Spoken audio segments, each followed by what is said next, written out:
natin ano. So before we start, I would like to ask bakit hindi niyo pa kinukuha yung inyong module sa faculty room? Guys. Ma'am, nung nakaraan po ay puro online classes po kami, hindi po kami Okay. nakakapunta sa campus. Sure, no. Nagtaka lang ako kasi sabi ko, "Ay bakit nandito pa?" 'No. Pero na-receive ko yung inyong ano, long quiz nandun na kasi kaya sabi ko, "Bakit kaya hindi nila kinuha yung modules?" So anyways guys, andun naman 'no. So dun ko pa din iniwan sa table ni Sir Roy kasi sa consultation room ako nagkaklase. So kahapon nung chineck ko kung sino mga nag-submit, in-arrange ko kasi. Nagre-record na kasi ako ng scores ninyo. Ayun nga, nagulat ako na may modules pa dun. So anyways, please don't forget to, kasi bayad na kayo, eh. And then though yung copy naman ng modules online na posted is the same dun sa ano. So anyways, before we start, mag-share muna ako ng screen. So by the way, this is our last discussion for, the entire semester. Kaya naghintay pa tayo ng 5 minuto kasi medyo kauntian pa, 'no? So, kita na ang screen ni ma'am?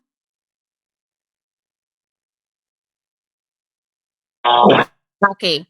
So, actually this is my favorite part of combustion engineering. So, yung topic natin today. So, last meeting natin, no, so unfortunately hindi siya face to face. As you all know naman, si ma'am ay may sakit noon. Actually, hindi nga siya nabayaran. So anyways, it's not of an issue naman sa akin. Pero ngayon talagang online class tayo and may ubo-ubo pa si ma'am. So from time to time, may commercial pa ding ubo. Hindi mawawala ang ubo, 'no? Pero hopefully sa face-to-face natin talagang wala na. I'm drinking medicines naman. So, let's go back to discussion. In Termo 2 or if hindi niyo narinig sa Termo 2, so in order to have a successful combustion, you need fuel and air. Okay, so recall natin, ano nga yung mga fuels na pinag-usapan? Anong tawag natin dun sa fuels, naming of fuels na ginawa natin sa module 4? Simula sa letter H. Sinusulat ko na nga guys. Ano pang tawag doon? Yung combination ng hydrogen and carbon, what do we call that? Hydrocarbon. Hydrocarbons, no? So, hydrogen na lang ilagay ko here. Kasi sisikip, no? So, though hindi naman limited yung combustion sa hydrocarbons, we have alcohol, no? Kaya mapapansin nyo mayroong alcohol dito. Pero hindi tayo magfo-focus dyan. Again, yung focus natin is the regular hydrocarbons. Okay. So, we have here, we have fuel and air. So, ngayon, next naman, alam mo na yung mga fuel na i-discuss natin or involved dito is hydrocarbons. Ang next naman natin will be air. So, siguro ng mga bata tayo, ngayon kasi parang ang daming details ng composition ng air. Pero ako nung bata ako particularly, 2 elements lang ang alam kong compose ng air. So ngayon, I would like to ask, actually the clue is in the screen right now. Anong elements ang composition ng air? 2 lang yan. Nasa screen na ang clue.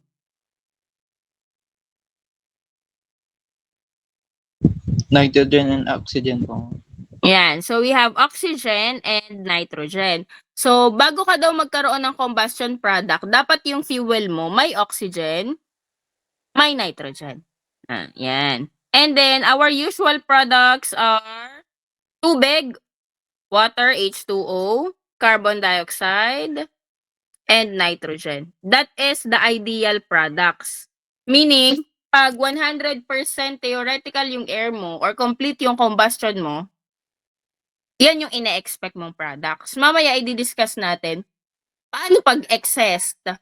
Paano pag kulang? No? So, ano yung mga products na i-expect natin?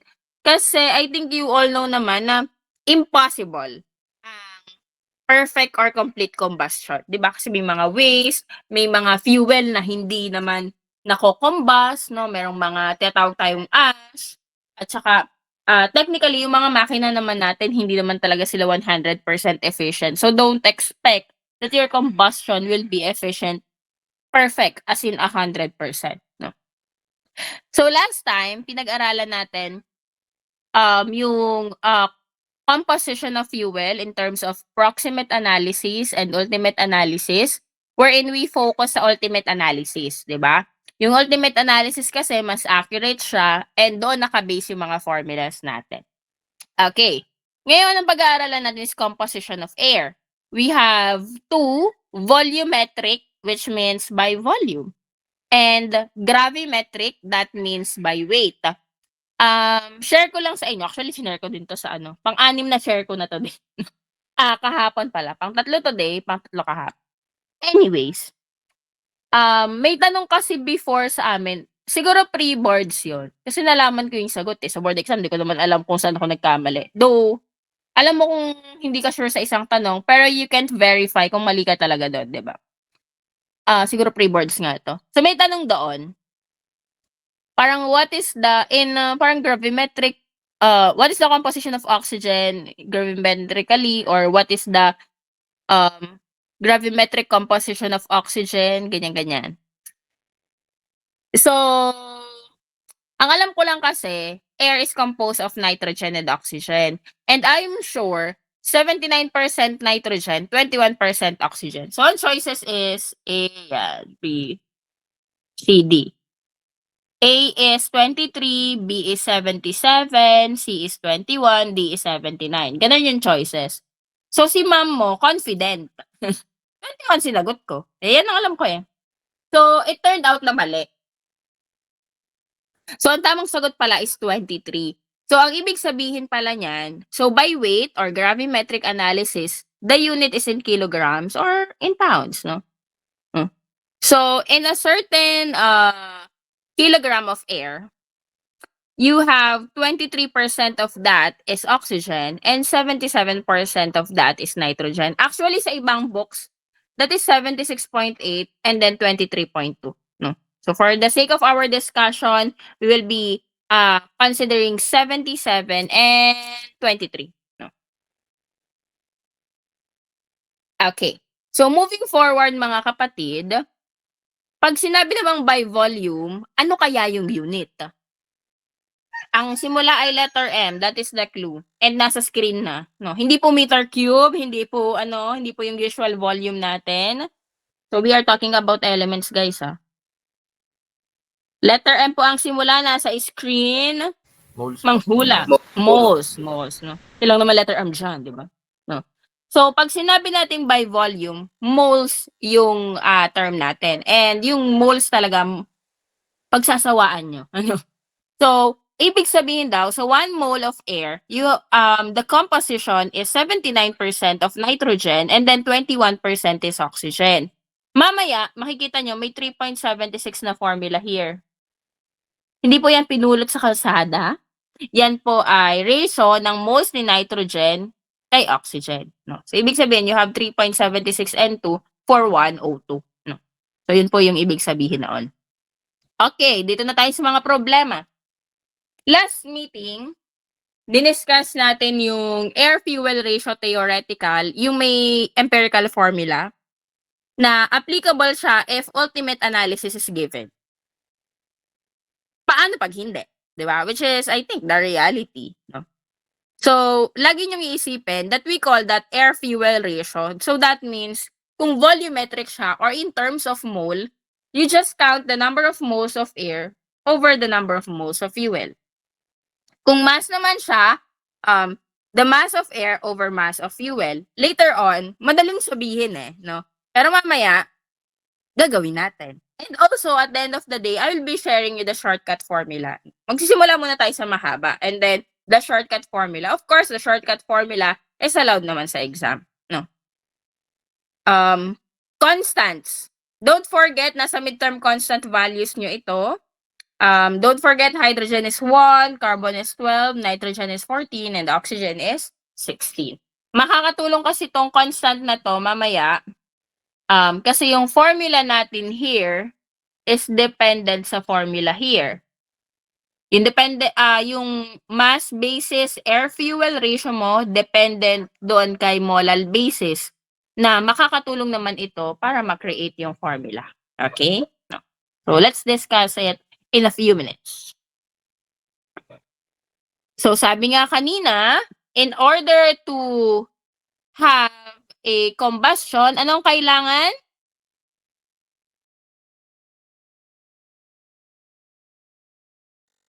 Kailangan mo?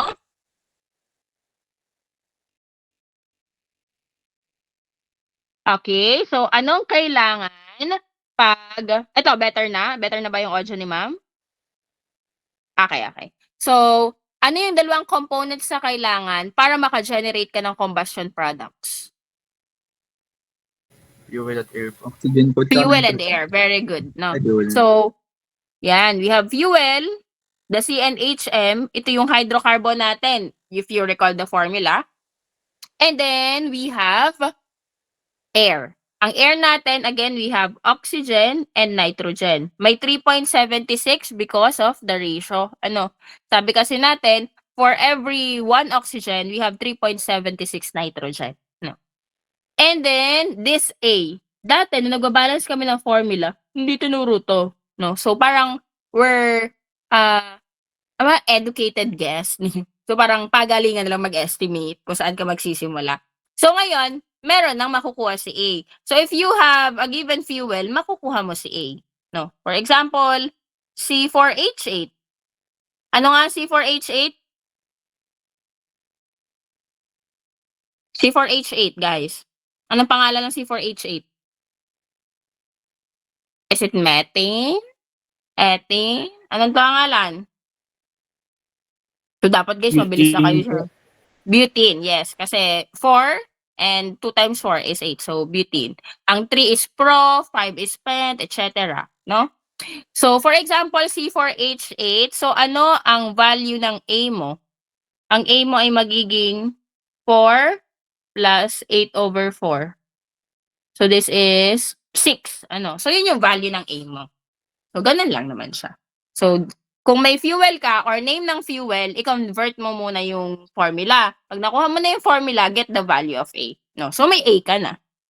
Mamaya, paano naman kuhanin si B, C, and D? No? Ang pinakamadali dyan si D, and then B and C. So, ang medyo struggle dyan is the F. No? Which is, I think, kaya naman. Ma'am, excuse So, po. Ma'am, yes? pwede po kayo ulit po sa about po 4 plus. Saan daw, guys? Medyo choppy sa Nabilisan lang akin. po. Okay lang po.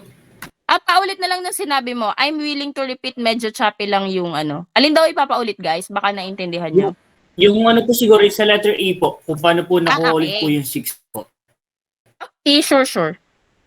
Magbigay pa ako isang ibang, hindi daw maintindihan si ma'am, ng ibang example.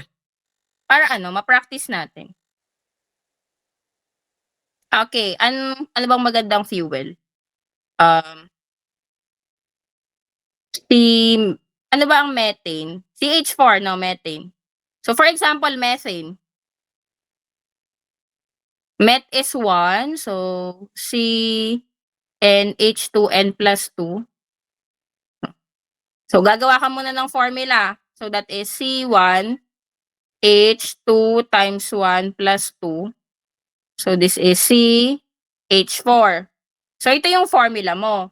Ang formula mo to get A is N plus M over 4. No? So, in this fuel, ang N mo ay 1, ang M mo ay 4. So, your N plus M over 4 is 1 plus 4 over 4. So, this is 1 plus 1, 2. Diba? So, this is how you get the value of A. Maliwanag po? Naintindihan? Or you want me to repeat? Yes po, ma'am. Thank you po. Okay na? Okay. So, ganun na. Minsan kasi, baka word din ibigay ni ma'am. So, the first step, i-convert nyo siya into formula. The second step, it is to get the value of A. No?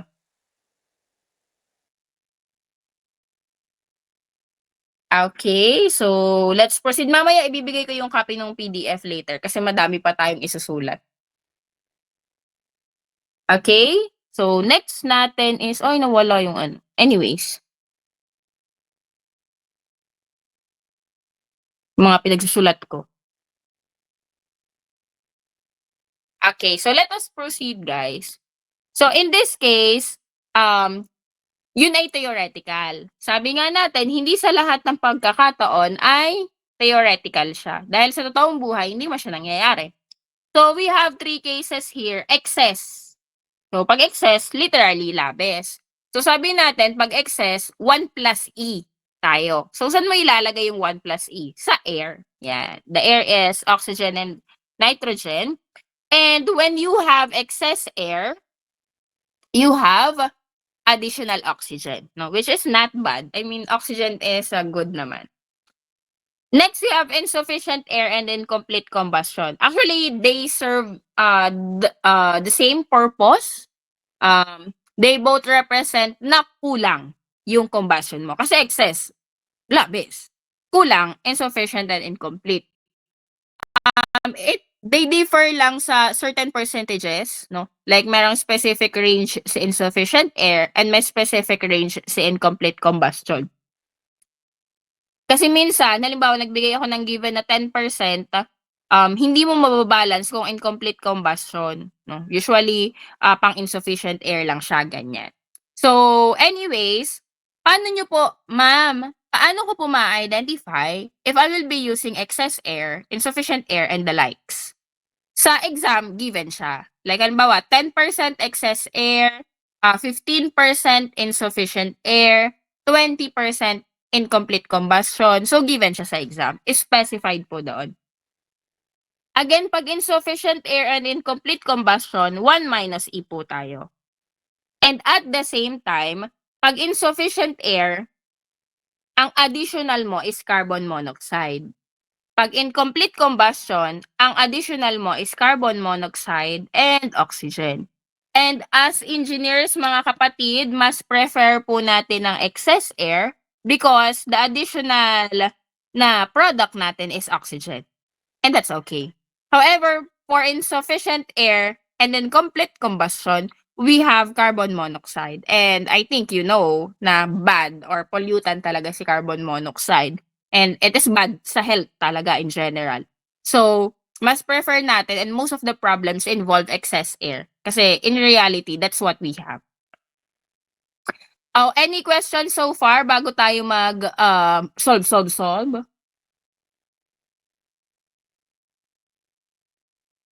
Guys? Wala pa naman po. Wala pa. Okay, I'll save this one.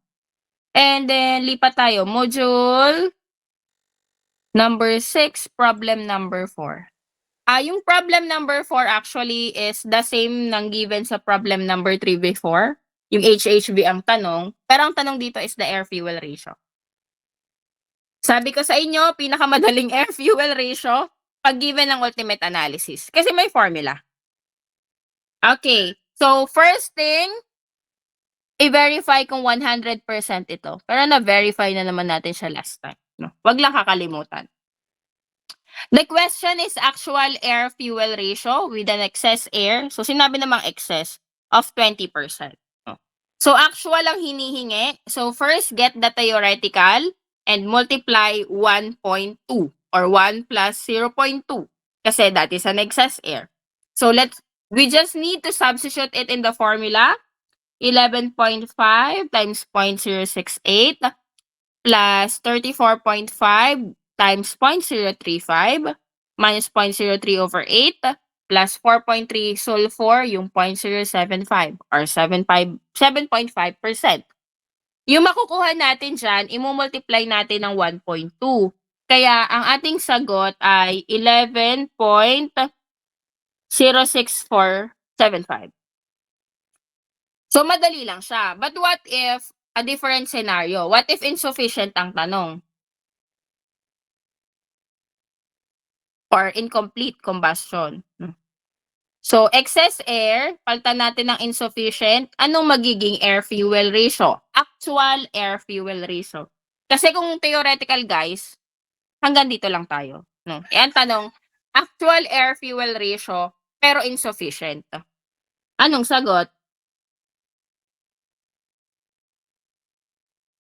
80 po. 80 yung imo-multiply mo sa air-fuel ratio. So, pag i-multiply mo sa air-fuel ratio, ano na yung magiging value? Ito, imo-multiply mo siya ng 80. Yan. O, 7.4 po. bawal tayo mag-round off, mga kapatid. So, 7.3765. 37. So, don't forget ha, 6.5. bawal mag-round off. Actually, isang student lang naman, yung sa midterm exam, may nag-round off. Yun lang. Nilagay ko na lang, hinighlight ko na lang yung instruction na no rounding off. Yun lang. Naalala ko lang. Kasi nagre-record ako kanina bago mag-start ang klase. So, naalala ko lang. So, yun guys. The answer is 7.3765. So, magbabasa sa exam ha, if excess air, insufficient, or kung actual ang hinihingi. Baka may binigay na excess air, pero theoretical lang tinatanong. So, 9.220625 ang sagot. Theoretical lang tanong kung sakali. No? Kung magbabasa kayo ng tanong, baka hinihilo lang kayo ni ma'am, ay nahilo nga kayo. 'Di ba? Next problem. Ayan. Dito tayo sa mga, intense na problema.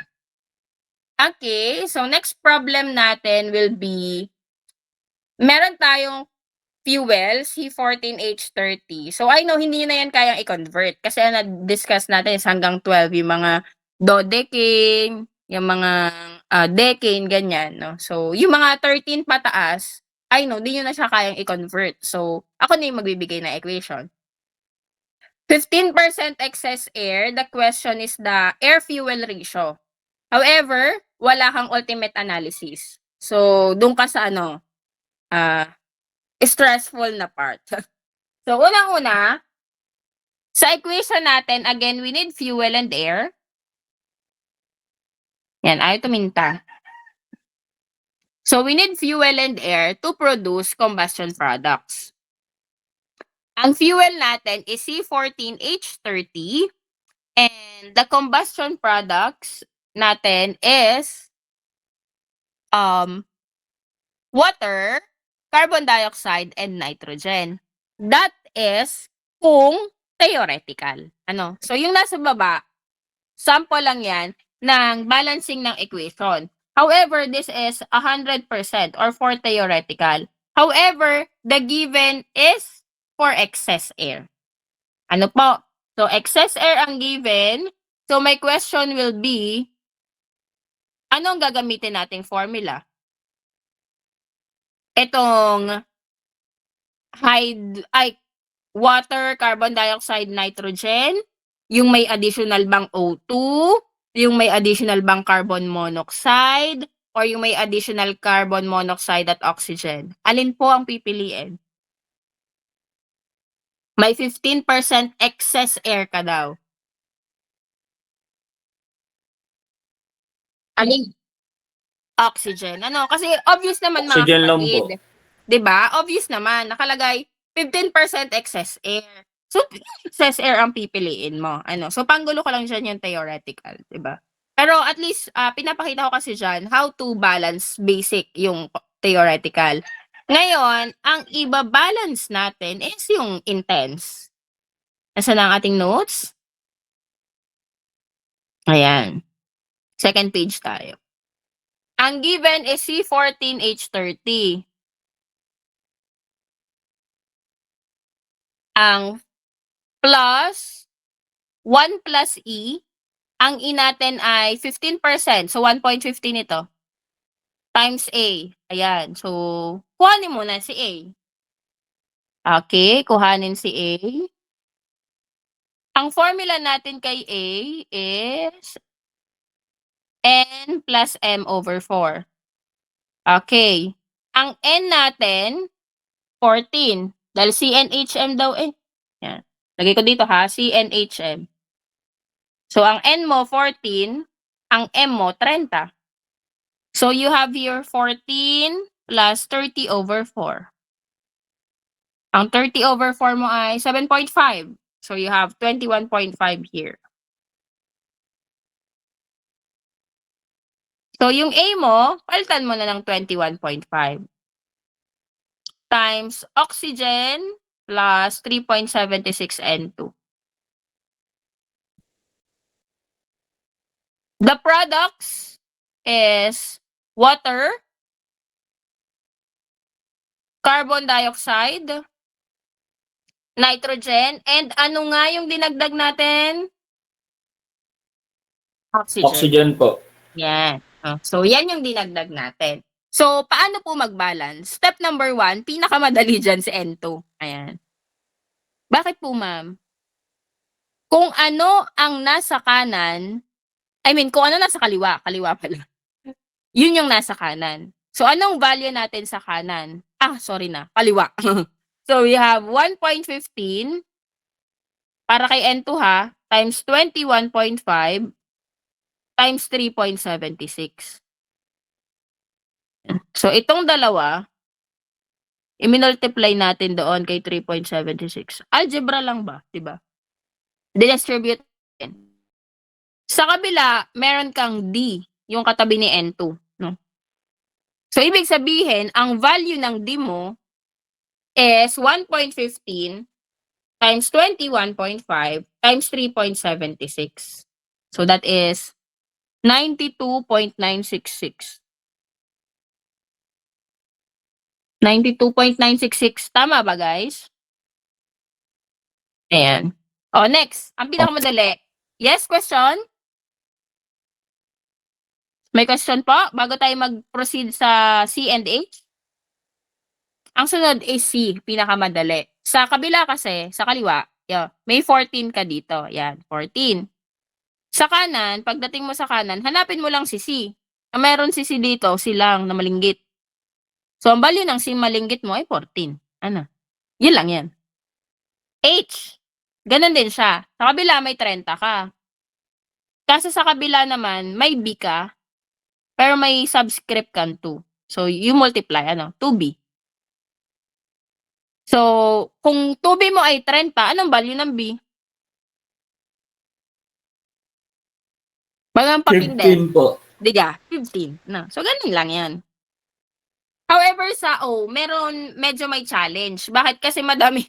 Si water, may oxygen. Si carbon dioxide, may oxygen. Nagdagdag ka pa ng oxygen. Yan lang may challenge dito. So, kuhanin muna natin si O sa kaliwa. So, meron tayong 1.15 times 21.5. Yan. So, yan si oxygen. Times 2. Sorry. Huwag kakalimutan yung subscript. So, we have 1.15 times 21.5 times 2. Yan. Sa kabila, meron kang B. Yan. Meron kang C, pero may subscript na 2 yung O mo. So, C2. 2C. Baliktad. And dito, meron kang F, pero may subscript din na 2. So, you have 2F. Yan. Okay? So, paano kuhanin si O? Algebra lang, 1.15 times 21.5 times 2. So, you have 49.45 is equal to B. Ang value ng B mo pala, may value ang B mo, di ba? 15. Yan. Ang C mo ay 14, di ba? Plus 2F. Ayan. So, you can get F na. 49.45. Minusan mo ng 15. Minusan mo ng 28. I-divide mo ng 2. Anong sagot?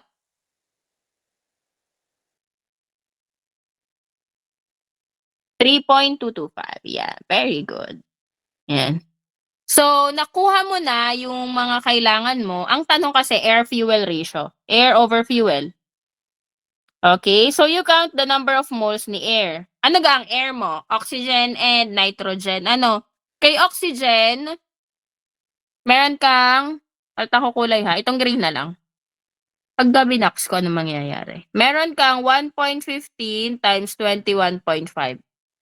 Ayan, nag-box. For nitrogen naman, kailangan mo pang i-multiply ng 3.76. So, our air, number of moles of air is 1.15 times 21.5 plus 1.15 times 21.5 times 3.76. And yung number of moles of fuel natin, 1 lang, no? Kasi wala namang nakalagay B4C 14H30. Ayan. So our unit is mole of air over mole of fuel. Yan. Okay? Pero Ano sagot? pag po sakaling may value pong yung si 14H30 po, yung pong ilalagay po sa fuel. Halimbawa. Yeah. Kunyari Ilagay na. may Wait lang. 3C14 po. Sige. Borahin ko ha. Yan, nabura pati C. No? For example, 2C14. So, magbabago din yung balancing mo. Kasi may 2 ka na dito ng C eh. So, parang yung C mo dito, hindi na 14. 28 na. Gets na, guys? Yes po, ma'am. Ganon. Pero, yung 1 mo dito, 2 na din. Na. Yeah. So, good question naman. So, ganun yun. Kung may 2 dito, yung 30 mo dito, magiging 60 na. Tapos dito, magiging, yung B mo, 30 na talaga, Kasi 60 divide 2 is 30. Ganun. So, urahin natin. So, for this problem, you have 1. And most of the time, 1. No? So, we have here, anong sagot pala? 1.15 times 21.5 plus 1.15 times 21.5 times 3.76. Ano pong sagot? 0.691. Okay. No. Ang haba ng ginawa, So, sa totoong buhay po, may shortcut formula tayo dyan. Pag muna natin yung pagdurusa. Charot. No. So, ayun guys. Kung mapapansin nyo, sige, balikan natin to, no? Kung mapapansin nyo, hindi naman natin pinakaalman tong B, C, D, F, di ba? Hindi natin siya kailangan, di ba? Ang kailangan mo lang, itong A. Di ba? Nung nakuha mo si A, given yung excess air, kaya mo nang kuhanin yung air-fuel ratio. So, doon iikot yung formula natin. The theoretical air-fuel ratio formula is A plus 3.76A. So, nakuha natin yung A, 21.5. 21.5 plus 3.76 times 21.5 is 102.34. Again, that is the theoretical air-fuel ratio. No? Kasi we have 1 mole of fuel. Pag dinivide mo to ng 1, 102.34 pa din. Diba? What if may excess air? So, just multiply 1 plus E kung excess air. 1 minus E kung insufficient air. So, yung 102.34 mo, naging 117.691 kasi minultiply natin dun sa 1 plus excess air. So, ganun kadali yung formula. A plus 3.76A, that is your theoretical air-fuel ratio formula. Kung hindi given ng ultimate analysis. Ma'am, bakit pa po tayo balance? So, ang gusto kong patunayan ngayon, guys, is that what if ang tanong is, what is the total number of moles of combustion products? No? So, kung hindi mo ibabalance ang equation, hindi mo makukuha yung number of moles. So, ang combustion products natin is si water, water, carbon dioxide, nitrogen, and oxygen. So, we just need to add B, C, D, and F. Ang B natin is 15. Ang C natin is 14. Ang dog natin is 92.966. Ang F natin ay 3.225. Anong total number of combustion products? B, C. Yes, tama yan. So, total number of combustion products is 125,191 moles. Yan. Okay. So, patunayan natin ngayon na kasi ang iba, napansin ko to sa previous combustion ko. Ginagawa nila. At saka sa board exam kasi may gantong choices eh. Halimbawa, theoretical lagi yung basis. Like, for example, eto, no? So, binalance yung formula. Ito kasi yung theoretical or 100% air natin. So, we have here, pinakamadali, umpisahan natin nitrogen. So, nakuha natin si A times 3.76. So, 3.76 times 21.5 sa kabila. Si C, sa kabila may 14, sa kabila may C. So, 14 ang C mo. Si H, sa kabila may 30, sa kabila may 2B. So, ang B mo ay 15. Tama? Yan. So, ang total number of moles mo is 15 plus 14 plus 3.76 times 21.5. So, pag theoretical, 109.84 ang total number of moles mo. So, baka yung gawin nyo kasi, i-multiply nyo ng 1.15 para makuha yung total number of moles sa excess air. Pag minultiply nyo yan, ang sagot is 126.316. Which is mali. And technically, they are not equivalent with 125.191. Ito yung hina-highlight ko kanina nung pinapili ko kayo kung sa formula. Ang sabi kasi, excess air. So, bakit mo gagamitin si theoretical kung ang sabi sa problem is excess air? Or vice versa, kung ang tanong ay theoretical, huwag mong gagamitin sa excess air. Yung 1 plus E natin, pumapasok lang yan or applicable lang yan sa air-fuel ratio. And yung mga formula naman natin, naka-incorporate na yung 1 plus E, 1 minus E doon sa air. No? So, dapat, kung ano yung sinabi sa problem, kung insufficient ang gamitin. Kung theoretical ang gamitin. Kung excess ang gamitin. Maliwanag po? Yes po, ma'am. Okay. Yes po. Tatandaan yun ha. Baka ako may makita di ang excess ang given ko ay nag-theoretical. Theoretical ang given ko ay laging si excess. Ano? So, please pay attention tayo mga kapatid. No? So, before we end yung problem number 4 na ito, problem number 5. What if, ang tanong naman ni ma'am ay gusto ko ay kilogram air over kilogram fuel. Ang demanding mo naman, ma'am. So, pag naka-mole, ang formula, ano nga formula natin ng air-fuel ratio? Yung sabi ko kaninang shortcut formula? A plus? 3.768. Yan. A plus 3 points. Yan. Pag mass, syempre ma'am, di po namin alam. No, so, this is in mole air over mole fuel. Mole fuel. Ngayon, lagi niyong tatandaan ha, hydrogen 1, carbon 12, oxygen 16, and then nitrogen 14. Ayan. Take note yung A natin, in reference yan kay oxygen, ang 3.76A in reference kay nitrogen, and meron tayo dyang assumption na over 1 fuel. Kasi most of the time, isa nga yung fuel. And yung fuel natin is the CNHM, di ba? Yan. 1 CNHM. In order to generate the mass basis, ito din yung reference nyo. So we have here, oxygen, 32. Yan. 32 times A. Ito kasi molecular weights eh. And then, nitrogen, we have N2. Instead of 14, we have 28 times 3.76A. All over. Yung N natin, may carbon. Ang carbon ay 12. Yung M natin may hydrogen, 1. Yan. Yung 1 pwedeng tanggalin na ano. So, the formula for mass basis na air-fuel ratio, kilogram air and kilogram fuel is 32A plus 28 times 3.76A over 12N plus M. Pag may fuel ka in terms of CNHM or hydrocarbon, so may N ka, may M ka, yung A mo naman is N plus M over 4.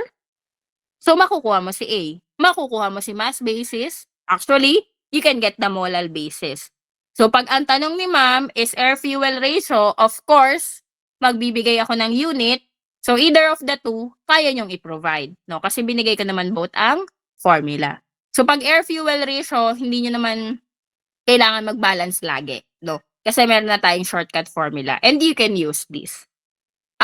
Kailangan nyo lang mag-balance, of course, pag ang tanong ni ma'am is yung total number of combustion products. Yun lang talaga yung, kaya nahirapan akong gumawa ng exam. Dahil wala na ba akong ikot-ikutan ng tanong, ano. Kaya yung finals natin cover to cover kasi masyadong mababaw yung final period topics natin for combustion. Though dati mahirap ito because hindi nga tinuro sa amin yung pag-solve nung value ng A. So, di naman siya masyadong na-highlight noon. So, nahirapan kami mag-balance talaga. So, anyways, na-share ko naman na sa inyo. Do you have any questions so far? Meron pa tayo isang problem. Wala pa naman po. Okay. No, so, another problem that we have is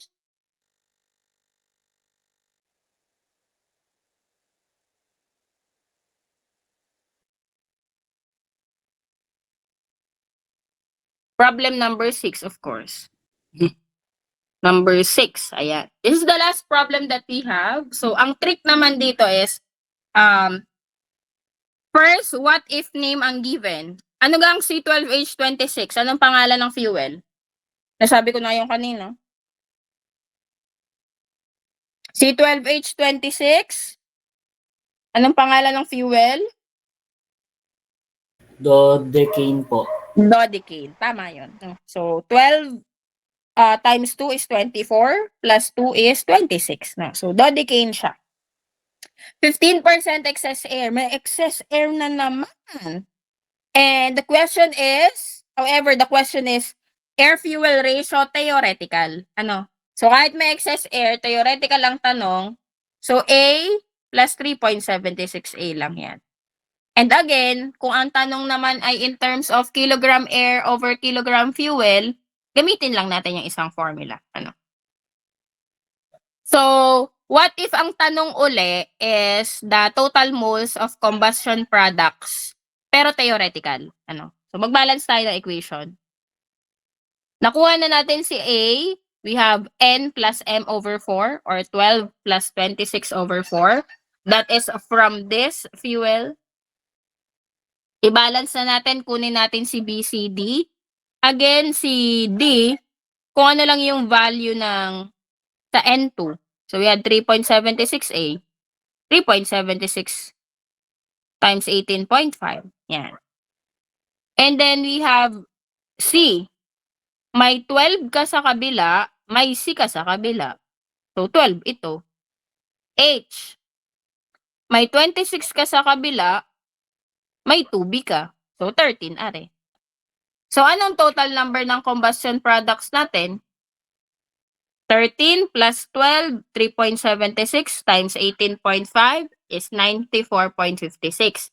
Again, pag ang tinanong ko naman is what is the total number of moles of combustion products at 15% excess air, i-multiply ko lang ba ito ng 1.15? Yes or no? So guys, it's a no. Ano? Kasi we are talking about total moles ng combustion products. Kung ang tanong ko is air-fuel ratio at 15% excess air, ito yung i-multiply mo ng 1.15. So di ba sabi ko, applicable lang siya sa air-fuel ratio. Pero pag total number moles of combustion products, hindi po natin pwedeng i-multiply lang. Dapat ang gagamitin natin ay yung may additional na O2 sa formula. No? So, dapat magbabalance ulit tayo. Ano nga yung fuel na given? I-balance natin. C12, H26 po. H26 plus 1.15. Ang ating ay 18.5. Yeah, 18.5. Yes po ang A.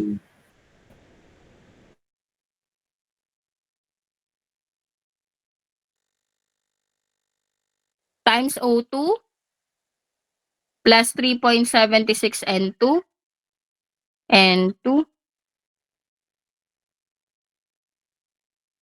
2 Products natin, BH2O, C carbon dioxide, DN2, and finally, additional oxygen. So again, yung N2 natin is 1.15 times 18.5 times 3.76. So we have 79.994 is D. Next natin is C. May 12 ka sa kaliwa, may C ka sa kanan. Next natin is H. May 26 ka sa kaliwa, may 2B ka sa kanan. So B is 13. O is 1.15 times 18.5 times 2 is 42.55. Sa kanan, meron kang B, meron kang 2C, and meron kang 2F. Ang B mo ay 13, ang C mo ay 12. So, substitute mo lang, makukuha mo si F. Okay, 42.55 minus 13 minus 2 times 12 is 24. Ang lalabas is 5.55. I-divide natin ng 2. Anong sagot ngayon? 2.775. Ang tanong is total number of moles of combustion product. So that is B plus C plus D plus F. Okay, type lang natin. B is 13. C is 12. D is 79.994. Ang F ay 2.775. Ano pong sagot?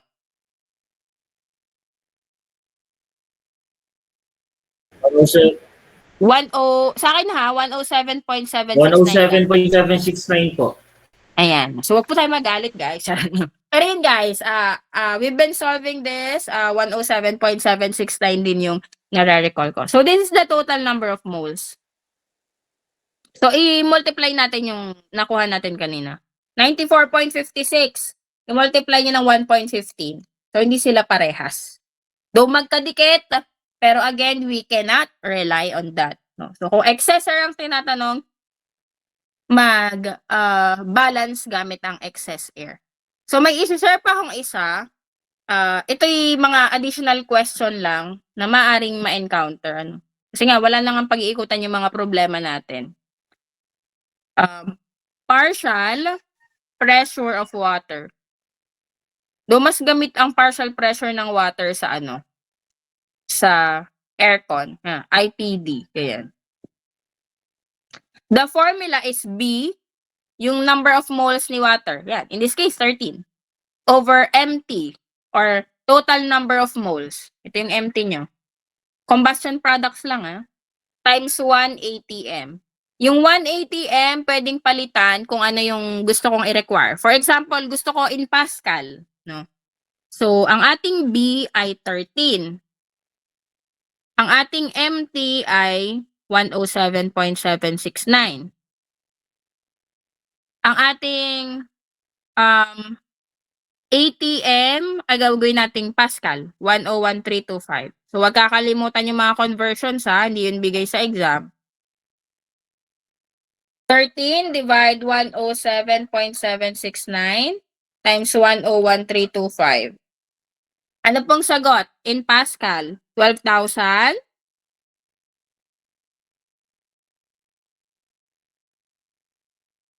Point 071 Pascal.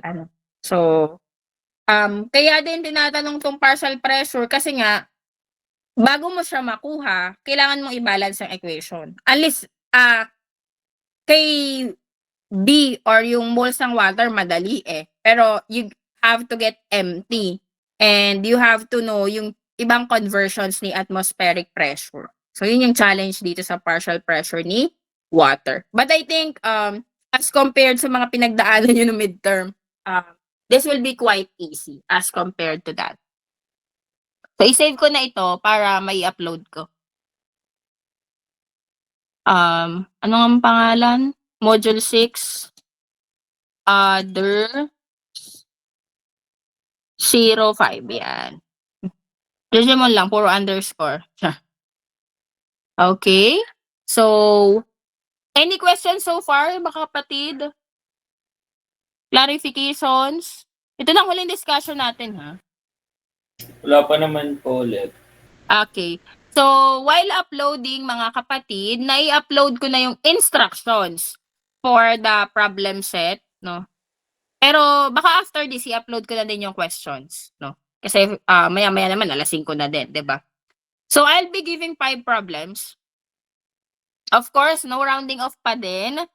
I suggest 1 page per problem. So, pwede magsulat sa likod. So, minimum of 3 pages kung baliktaran. Magtipid tayo sa papel.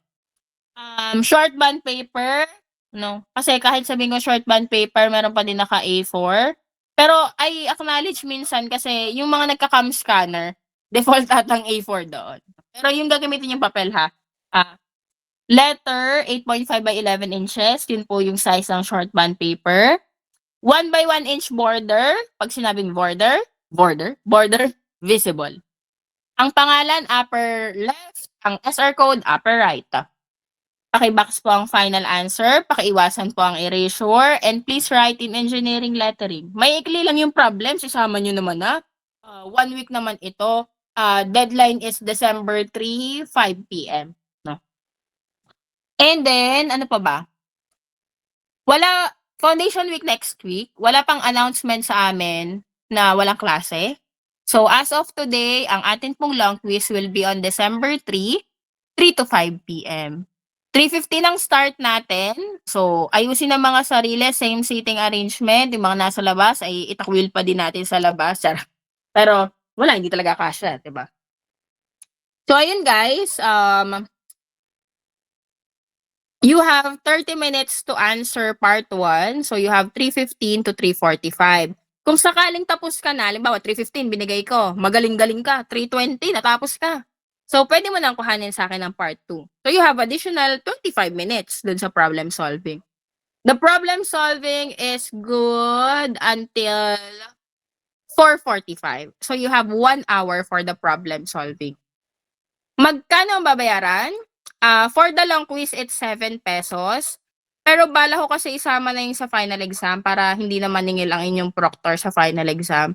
So, kindly prepare maximum of 15 pesos. Hindi ba namin napag-usapan kung, pinaprepare na namin yung final exam, pero hindi pa kami magkasundo sa number of items. Yeah. So, hindi ko alam kung magkano sisingilin ko, 'di ba? So, ang sure, yung long quiz, 7 pesos. 1 page for the part 1, 1 page for the questionnaire, 5 pages solution paper. Yan. Calculators, of course, wag iiwanan. Ang cellphone, ID sa bag, lahat ng bag sa isang tabi. Parang sirang plaka na si ma'am dun sa mga instructions na iyon.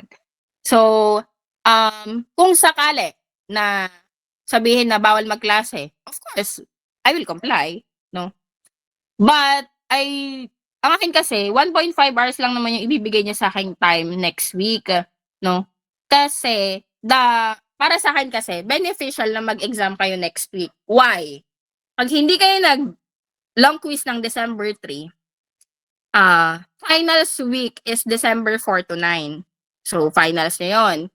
So, hindi ako pwede magpa-quiz ng week na yon. And I don't want na mag-interfere sa final exam nyo. Your next exam or next week na pwede tayong mag-long quiz is December 17. So that means I do not have time to give you removals for the year. So next year na ako magbibigay ng removals. Kung kayo ay makaka-exam ng December 3, ang removals natin will probably December 16 or December 17. So I can upload your grade within this year.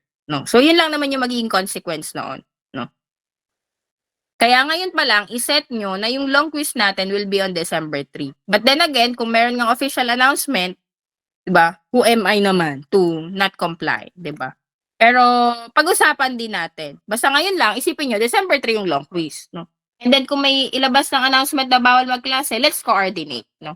And inform ko din yung decision natin sa mga higher ups, 'di ba? Pero ayan nga magiging effect nun. Pag hindi pa tayo nag-quiz ng December 3, it will be on December 17. And removals will take place 2024. Okay po ba yan? Kasi Pasko na, tapos yun guys. So, gusto din naman mag-vacation ni ma'am. And may mga lakad talaga. Christmas party ng company, ng friends, get together, yan. Mamimili ng regalo si Ninang. Tsaka, ano bang gusto niyo regalo? Charot. Grade po. Di ba? Ako na din sumagot, tsaka si Mr. Cute talaga ng pangalan. Wala lang. Lagi kasi napapansin. So, lagi siyang umattend ng meeting kasi lagi ko nababasa ang pangalan niya. So, by the way, guys, I think may natutunan ka kayo ngayong SEM. I hope Yes, so. Meron ma'am. naman, di ba? Yan. Kasi, sa dami ko namang ikinuda, nagkanda sakit-sakit na nga, nagkanda ubo-ubo na. Pero ang ubo ko naman yun nga, napatunayan ko na hindi ako pang cold weather. Hindi pang abroad si ma'am. Di ba? 2 beses lang ako nagpuntang Baguio. Parehas pag-uwi, may sakit. No? So, ayun. So, hindi ako pang cold weather. So, ayun guys. So, if you have questions na nahihiya kayong itanong or halimbawa, bukas nyo na-realize yung tanong, so, please email me or chat me. And pwede nyo kuhanin na pag available na kayo, kuhanin nyo yung module sa faculty room. Andun lang naman sa table ni Sir Roy. Itinabi ko talaga. Tapos, siguro after this meeting, i-upload ko na. Sige, Mr. John Peter, may concern? O, napindo. Kasi nag-raise ka ng hand. Okay, baka napindot lang. So anyways, guys, again, thank you so much for your attendance. Kung may concern, chat lang si ma'am. And, ayun. This is our last discussion for the semester. Ang sunod natin pagkikita, exam na. After this meeting, i-upload ko na siguro yung problem set so that you can start na. Again, deadline, 5 ng December 3. Isang linggo yun mga kapatid ha. So, I will not accept any reason regardless of valid or not. No? Kasi syempre, you have 1 week No? Kung talagang magsasubmit ka ng linggo at nagkaroon ng emergency, anong ginawa mo the past 6 days? Diba? So, yun guys. Thank you so much for your attendance today. I appreciate your section kasi kayo yung laging linggo, tapos last meeting, yung pauwi na tayong lahat, gusto nating umuwi pero lumalaban pa din tayo. So again, thank you so much for this semester and we are all hoping for the best. No? So good luck sa inyong mga exam and enjoy the foundation week. No? Kung enjoy ba siya? Charot. No? So yan, thank you so much guys. You may now leave the meeting room. Thank you. Po, ma'am. Thank you po, ma'am. Thank you guys.